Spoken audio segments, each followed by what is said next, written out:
Alrighty then, let's get into the fourth question, which is on evolution and whether it's real.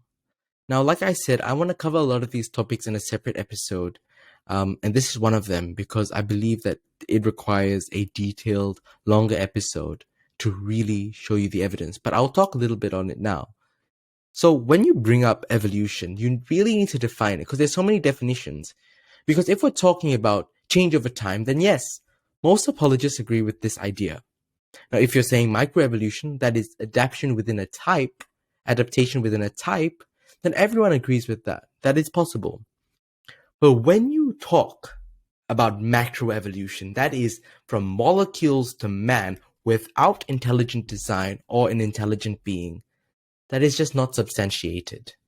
Okay, for example, life.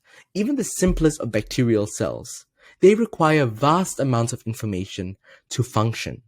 Cellular information is stored in DNA, and the DNA in one cell in the human body holds the equivalent of 8,000 books of information. And this is just a rough figure, it could be more.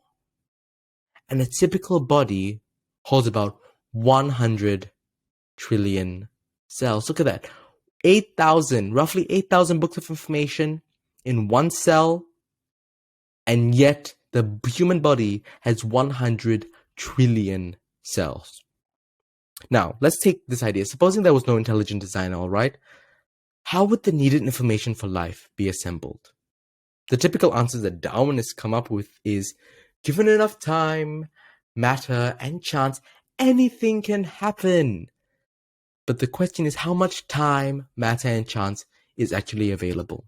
That is the question. Because even taking the largest scientific estimate of the age of the universe, which is about 15 billion years, there is not nearly enough time for such an improbable event to happen. MIT computational quantum physicist Seth Lloyd says that given the size of the universe and after its multi-billion year history, even with a multi-billion year history, all right, chance is capable of only producing about 400 bits of pre-specified information. 400 bits of pre-specified information, whereas a single cell, all right, requires not just 400 bits, and this is a single cell we're talking about, but it requires hundreds of thousands of bits of pre-specified information, precisely sequenced in its DNA. That is just one single cell, and that has to be properly sequenced in its DNA.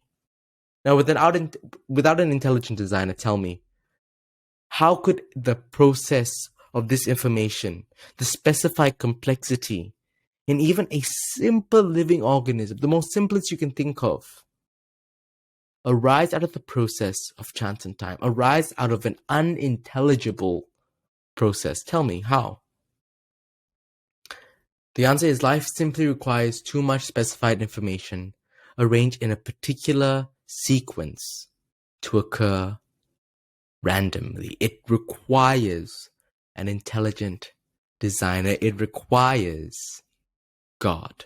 And there you have it.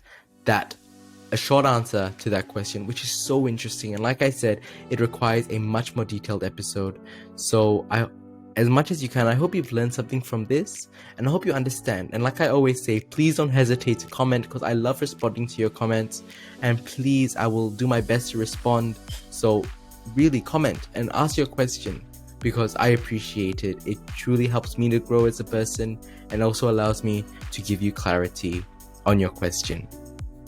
So I hope you've enjoyed this Q&A episode, and I hope you join us again tomorrow for the next question, because it's going to be a good one, people.